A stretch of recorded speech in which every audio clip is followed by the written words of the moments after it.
All right. We're back to for episode 4 Episode 4, yeah. our show called Life Out Loud. Again, our sponsor for this show will be the Whiskey Exchange. We want to thank them for their sponsor of their show and support. And the link will be in our bio, so you guys can get some of their Scottish whiskey, some of their products. But so let's get back. We are back for our 4th episode, Yep. and we left off talking about the colleges that we went to visit, and some of the places that we've seen. And now we make our way to to South Florida, to the hurricane. So we go down. We book a family trip for about a week, and then we get down there and we go to campus. Yeah. So, what was your first experience of seeing the campus? I mean, seeing it, I was very shocked. I was like this is a college campus. I mean, it looked like vacation resort. They had they had the lake. They had built the new dorm lakeside, so very gorgeous, pretty. We saw the pool on campus. People were tanning at the pool. I was like, okay, I can get used to this. This is nice. Their student center, everything was just very much it was nice, very, very nice. All the people were nice. Everyone said hi. We had the meeting with the cheer coach. Yes. Yeah. So over in athletics, we ran into the lady from the athletic department. She was very welcoming, very nice. So, I mean, overall, it was a very good experience seeing everything. Nothing but positive things from Miami. Yes. So then I was like, you know what? I'll decide to apply here. So I did do an early decision to Miami, so that was definitely that was a top pick from us for the choice. Yeah. But while we were down there, they're laughing at me because I was like, oh, this is nice, I could get used to this lifestyle. I mean, mind you, we're at the Ritz-Carlton, and we keep staying. We was in Bar Harbor, because we didn't. Oh, that's right, We was in Bar Harbor because yeah. we just kind of figured that was the Ritz-Carlton. I was like, I can get my little workout on the beach, ride my bike in the morning, get a smoothie. I was living up the Miami lifestyle, and they're like, Isabel, this is not the college lifestyle. They're a little bit wrong, because that's the kind of life that we live now down there. Well, yeah. I was wrong about that. I have to admit. Once we got down there, you had gotten accepted and got your full ride scholarship. Well, taking on that acceptance at first. Yeah, talk about that. Let's not skip that. Yeah. So I did apply early decision, as I said. I was very excited to get on to Miami. I mean, it's Florida. The weather, everything is very, very, very nice. But I don't know why there was still a part of me who was like, I need to go to Louisville. I need to be on that cheer team. And I never told them this whenever I was looking to apply. So I had gotten they were asking, oh, Isabella, check your email. I'm like, I am checking the email. No, but we were waiting. We were going out to dinner that night. Yeah. And we were waiting for the email because that's the date. It was that Friday. It was that Friday. Yeah. That's the date that they said that you should hear if you got accepted. So we were asking. We were like, like, hey, did you see anything? Did you get it? Did you get it? And you kept saying no.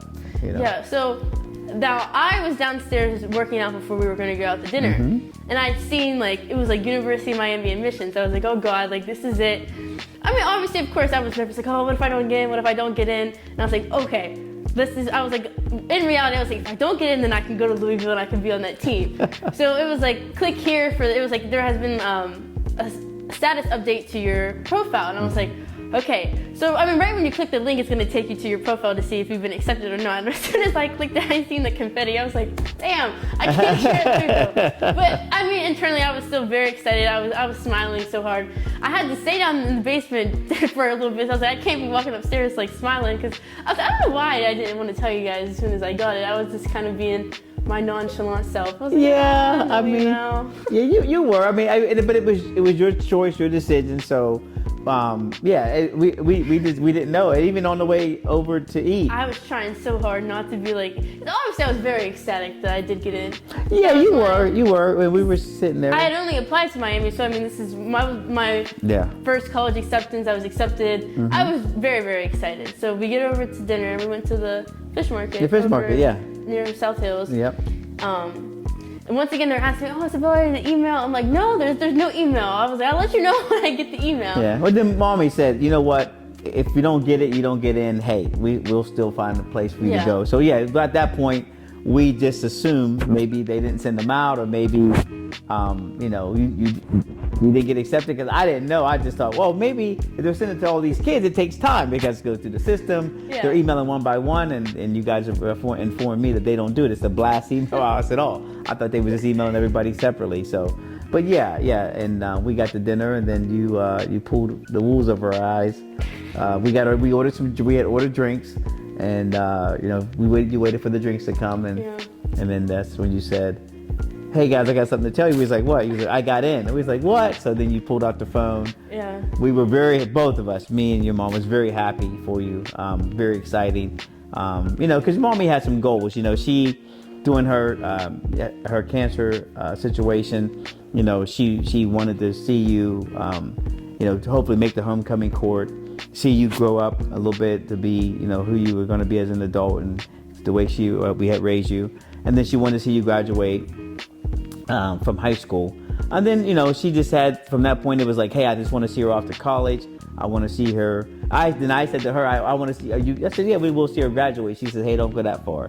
So yeah, so she had those goals and those different things that she wanted to reach to see, you know, see you accomplish. So she was able to see that. So that was very exciting for her, that, you know, going back home that night, you know, I was trying to go to sleep, and that's all she was talking about. I said, Eve, she's in. So yeah, she was very happy. She was very happy for you, you know, because that's something that, you know, you accomplished, but we were a part of that success that you were having. So yeah, so that was the exciting thing. And now the big thing was starting to plan. Everything, yeah. As you got accepted, starting to plan to get down there, going to the cheering camps. We went down for the clinic. For the clinic, for the cheering clinics. And just, you know, starting that process of you not being home, and you are going to be okay, because again, we're staying at the Ritz-Carlton, so she's riding around on the bikes, and she's at the cabana, she's ordering from the menu, she's on the beach. And I said, Isabella, this is not the college campus lifestyle. But again, we tested on that earlier. I was wrong, because we go down there, and these, you know, kids are pulling up in, you know, Lamborghinis. They got G-Wagons and BMWs, and, you know, so I was like, man, wait, what is going on? From the campus days that I had, you know, maybe I wasn't around to get the kids who had all that, but yeah, these kids these days are, man, oh man, you guys are living the lifestyle down there. And then again, it was like, hey, we're going to brunch. I'm like, brunch? We ate in the cafeteria on the bottom floor, you know, with the lunch lady. You know what I mean?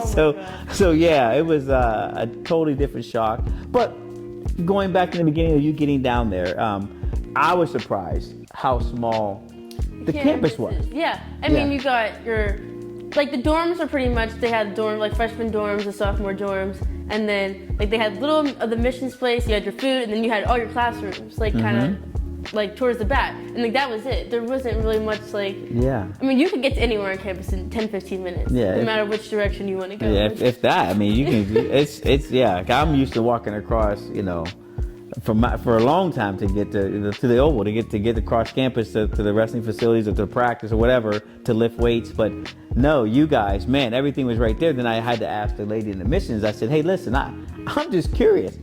Like, where's all these students? Like, where do they stay? And she's like, well, we only have 8,000 students. I said, wait, what? Yeah. So yes, it was 8,000 undergrads and 2,000 graduate students. So there's less than around 10,000 kids that attend Miami. And then it hit me. Miami's a private school. You know, they quote unquote named it back in the day when I was a big Canes fan. They were talking about the Ivy League of the South. You know, so yes, it was a very, very you know, shocking to me, because I'm thinking how big the football team is that I watched back in the 80s and 90s, even in the 2000s, which was one of the best football teams they ever had, was 2001, hands down. I'm a big Kane supporter of that, for sure. But yeah, but then they had, I've seen the baseball facilities. Like I used to watch them and told you in the 80s and 90s win national championships in that stadium. So to see those different things that we was helping you able to experience, it was an experience for me as well. Yeah. So yeah, so then you know, we get you ready to go, and then, you know, now you're packing. So what are your thoughts as you're going to be leaving Ohio, heading to Florida? I mean, obviously I was very excited to get down to Florida. I mean, we loved Florida, vacationing and stuff. I did, when we had shared tryouts from the clinics, I made some friends. We talked over the summer, which was very nice. So I had it in my mind, like I wasn't just going down there and I was going to be by myself, and like, but I got to adjust like with people that I was already friends with, teammate wise, like I met them before.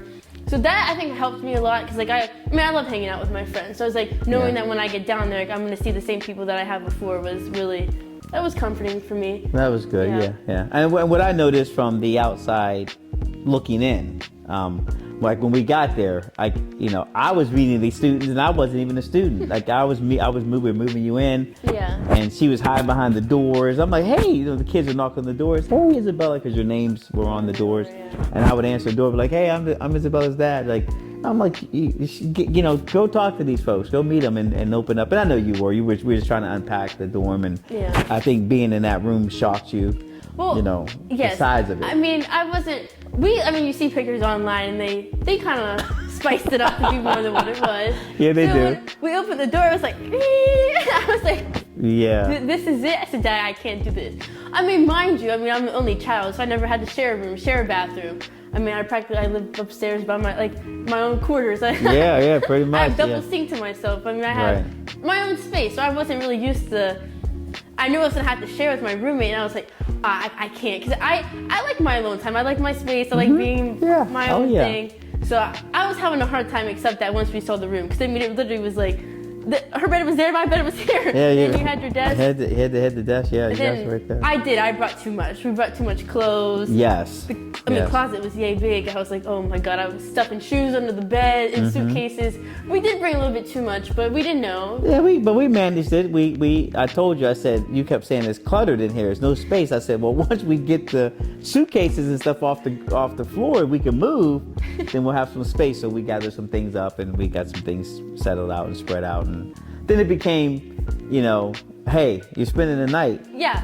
Mind you, he was going to be there for 2 more days after. I could have been at the hotel in a nice bed.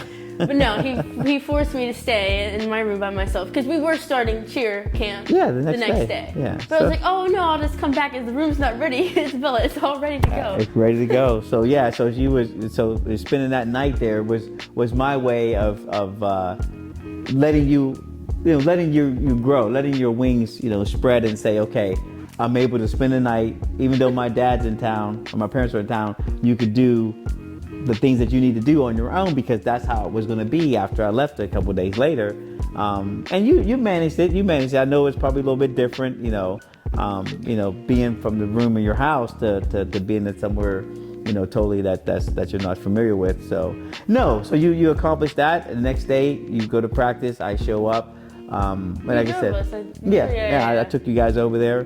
But that was the turning point where I seen, like, again, from the outside looking in, I seen all you girls who were coming together for the first time away from home, that you had made some really good friends, and I'm pretty sure everybody had the same feeling, the nervousness of just being away, because you got girls from. Well, they was from Texas and New York, New Jersey, PA, they're all over coming from down, I would say it was kind of weird to me, because I thought, not be awkward, but kind of be like, but I feel like we all instantly clicked. There was never really a moment where I felt like, I just met these people. I feel like I've known them for so long, which was, that was comforting. That was nice. I know. Yeah, I think that was really good for you. Because being able, we would walk back from campus. We all in the same dorm, so we're all walking back, just getting to know each other. And, now these days when we have Instagram, so everyone's like, you kind of know a little bit about people, because you can look on Instagram and see what they've done. So it was kind of funny, because we all did the same thing, and we all know you're from this place or whatever. That was comforting. That was good. Nice. Well, that was definitely good. And then, like I said, even me being down there, it was like I was, hey, Mr. Yates, I was like part of the team. It seemed like I was like the cheer dad. And I had mentioned, I had talked to the coach briefly, and I had mentioned, to a few people, parents, that about going to the games. I was like, oh yeah, I'm a Canes fan. I love Miami football. So I was going to be at the home games, the away games, and we were fortunate enough to get a luxury box, a suite there at Hard Rock Stadium.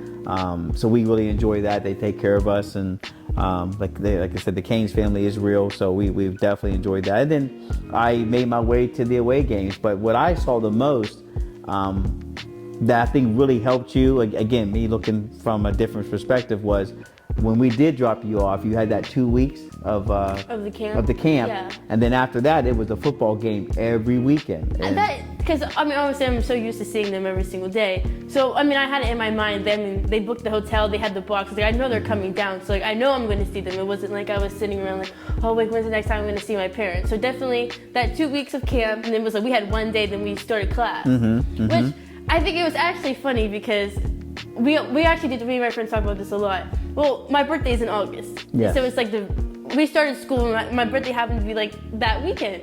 So I mean, like I love the birthday. You know, I go out for the birthday. Oh yeah. So definitely. My favorite place to go, we had went the past 2 years down in Miami, was Barton G. Yes, we did. So I'm like, I don't want these people to think I'm nuts, but I'm like, this is who I am. So I was like, I sent a text to all of like my church friends. I was like, hey, like, we're gonna go to Barton. I want to go to Barton G for my birthday. Like, does anyone want to come? So of course I was like, oh my gosh, yes, like whatever. So it was so much fun. Then like he ended up getting us the party bus to take us to Barton G, and it was just like weird. I was like, I'm over here to start this big birthday party with all these people, but that was the best night. We all still talking about that to this day. Yeah. I was like, we just met each other like 3 weeks ago. Now we're in a party bus going to Barton G. And again, that was nice because that was a thing that you guys had started to do was when you know you guys had your friends' birthdays, you guys got together. But yeah, it went from just a meal at Barton G's, which is very the food's great.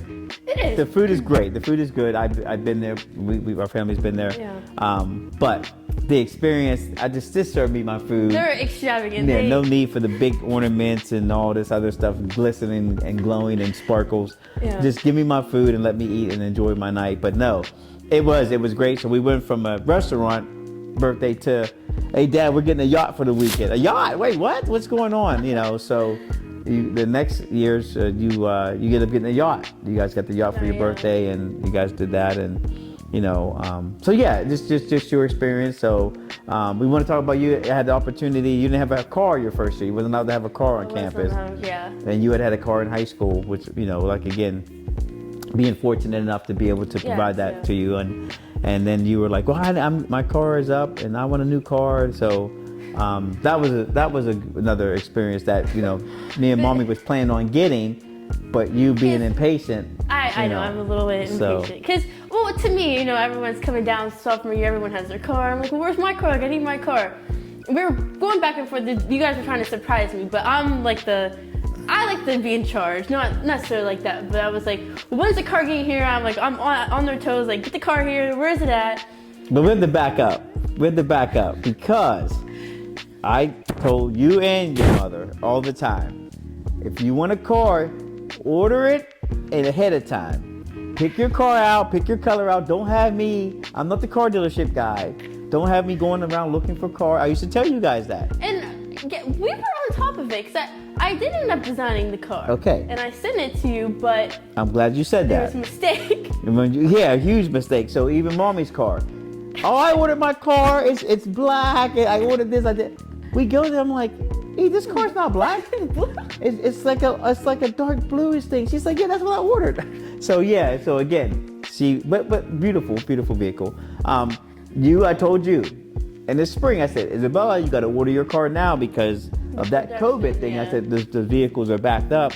And yes, you did. You sent it to me. I forwarded it on to BMW. I told them. Again, I didn't look at it because you did it, right? Yeah. And then the guy calls me 2 days later and he's like, Mr. Yates, I said, hey, what's going on? He's like, do you know how to drive a stick? I said, a stick shift? Hell no, she don't know how to drive one. So again, you ordered that. Because I was thinking, I had the BMW, the 328. Loved it. Very fortunate to have. It was a great first car. Then I was like, oh, we can spice it up a little bit. Next car. So it was like was it M3 or M4? It was competition. And I was like, let me just send it and see if he looked at it. But he didn't say anything. I thought he was going to say, well, you're not getting no competition. No, I didn't say nothing. Engine. So I was like, let me just slide it in there and see. Yeah, I didn't look at it until he told me. He's like, yeah, do you know this is a competition? I said, wait, what? Yeah, so yeah. So we had to stop production. Production was stopped. The production was stopped because that would have been a costly production. I'd have been down there teaching you how to drive if they would have ordered that because we would have been stuck with that vehicle. But we was able to get that changed, and it was actually, by the time we did all that, then they told us it was going to be delayed. Yes. So then it was like, oh my God, it's not going to be here for your birthday. Yeah. So we became the car salesman review. We was looking up every place, researching everything, and nobody had what you were looking for and all that stuff. So then at first I was in between. I was like, just give me a car, but not too big, so, on the curves and and such. No, you're right. And then every car that we did find, it was like, this car is on the boat from Germany to Atlanta or to Georgia. So we was like, oh my God. So, but we were lucky. We ended up finding one, and the guy, again, they make commissions and sales. So he went on vacation. So that was a little bit of the delay. Oh wow, that was a little bit of a delay to get him, because he wanted to be there. Yes. And finally, you were just adamant about getting this. I said, listen, I'm sorry, you ain't gonna be there. So he had somebody else help us, prepare the bow and everything that we wanted to do for your birthday. And then we sent you over to pick it up. So yes. Well, that story was actually kind of funny. Yeah, it was a funny story. Yes. One of my best friends now, Penelope. Shout out Penelope. Yes. I was like, oh, Penelope, like, you want to come here and pick up my car? She's like, oh my gosh, yeah, like, of course. She's like, what car are you getting? I was like, Penelope, I don't even know at this point. I said, I am not sure. I was like, and I didn't know what to expect, because you weren't giving me a lot of information. Obviously, I knew it was going to be a BMW, but I was like, I really don't know, because I didn't know what they were able to find. And what was going to be ready and like logical to get. So we go over to the dealership and we walk in and people are like, oh, Miss Jens, you're here. And I was like, oh, hi, like everything. And they're like, oh, why don't you sit down? Here's a cookie. Here, you want coffee or tea? Yeah. And we're like, oh God. I was like, we wanted to be in and out. It's great enough. We're in college. We had class or whatever stuff to do. Probably had practice. So we were just sitting there for about 20-30 minutes, and like the guy that helped us, like he rode past in like an X3 SUV, and I was like, please don't give me an SUV, because I was like, Penelope, I can't drive it back, I can't make it back in the SUV. So we're laughing and whatever, and then he finally came out, and he's like, oh, you're ready? Well, the car is over here. So he took us out, we're walking, and he had it pulled into the front of the dealership. I tears were to my eyes. My convertible was my gray color. He had the top down, big giant bow on it. And I was like, oh my God, like this was the dream car that I sent them. And I didn't think that, because we honestly couldn't find the convertible. It was kind of hard to find. It was kind of hard to find, yes, especially during that time. So yeah, we ended up finding that, and that was another big birthday gift that we did. I called you guys. I was like, yes. We just said, focus, enjoy it. We'll talk later on tonight, because definitely once you get into an accident, the way people drive in Miami. Yeah. So yeah, this going on. That was your sophomore year. So you want to talk about last year and your junior year, how things went, and then mention some of the things, your experiences being a cheerleader for the University of Miami, and some of the experiences that you experienced during the sports seasons that you guys get to cheer. Yeah. So I mean, it feels like it's flying by, because our fall semester is mostly taken up by football games. I mean, either we're on the road for a week or we have multiple home games. We practice 4 to 5 times a week. So, and I'm a very scheduled person. That's what I do like that about college. I get to have my own schedule. I do my workout. I go to class, and by the time I get back, like make something quick to eat. We got to go to practice, and we're there to practice till 10 o'clock at night. So there's really not a lot of downtime, especially during the fall semester. So that helps a lot. Just like staying in the routine. I don't have time to think about, oh, I miss home and everything. Right. And then obviously, we go out, we have fun in Miami. He's always like, oh, what's this place? You're posting here, posting there. And I'm like, oh no, this is where we go out, it's fun. Well, then we'll have our little beach days, brunch, and stuff. So that stuff's obviously very fun. The spring semester is my favorite, I'd have to say. I mean, I love football season, but in the spring is more chill. So we get to actually explore, do stuff in the city, and it helps a lot now, because we're a little bit older. We have the cars, we can drive. You just have your own apartment now. You're off campus. Yeah. But in that time, you got that, like you said, you get that downtime to really go out and be able to see the city and explore some different places. So yeah, that's good. Yeah, I from my perspective, being a junior going into your senior year now, it is crazy. So yeah, so this is going to be the last of the hurrah for the Canes this year. So hopefully they do well, and you guys, do well cheering. And of course, Dad will be down at the games, home or away, and we'll hopefully have some more experiences. I enjoy when I'm coming down and you're planning on hanging out with me, having dinners, and we go to different places and try different foods. So yeah, it's a great experience for me as well. Yeah, so but the thing about Miami is that it's like, it doesn't look at it as like, oh, this is a bunch of students just doing a classroom thing. It's a big community. Yeah. Like, yes, I mean, even walking on campus, I mean, it is similar. Like, I'll see everybody that I know, everyone's saying hi, and you're like, oh, okay, like you have some friends. Yeah, like, that's good. Like, it doesn't matter if it's like football, track, people from basketball. Like, I mean, everyone, because you see these same people all the time and walking pattern to class. So everyone just kind of sits hi and it's easy, everyone's hanging out and stuff. So. Well, yeah, that's good. I mean, good. Yeah, that's good. The same thing with me. Like even going to the games, I've met different people, different fans, from different backgrounds, and just parents of football players, parents of cheerleaders. So and everybody's very polite and helpful, and we're all being supportive of each other. So yeah, it's been a wonderful 3 years. So this fourth year is going to be exciting. We'll try to make the best of it we can, and have a good time doing it. Right, yeah. So, but that's anything else you want to say before we wrap up our fourth episode here? Watch the Canes. Yeah. We definitely have some transfers coming into the Canes this year. Hopefully that they follow up with what Cam Ward did and take us to a whole new level so we can make the playoffs this year. You gotta make the last one the best one. You make the last one the best ones, yeah. So we're looking for some big things from you Cane football players, especially you, Mark Fletcher. Big fan. Mark Fletcher, shout out. Yeah, big shout out to Mark Fletcher, a big football fan of his. So yeah, so great. He's supportive of us too as well. Just wanted to put that out there. So we'll be there cheering each and every week. And coming out to our episode number 4, we'll want you guys, again, like we always say on the show, we want you guys to come back and follow us and be back for episode 5. And again, let the audience and our fans and our community know how to come watch the show. Yeah, but just make sure you're following Life Out Loud on TikTok and Instagram, and then the Instagram bio, everyone should be subscribed to our YouTube. So you can find that there so you don't miss an episode. All right, sounds great. Well, again, thank you for your support of our show, Life Out Loud, and we'll see you guys back for episode number 5. Take care.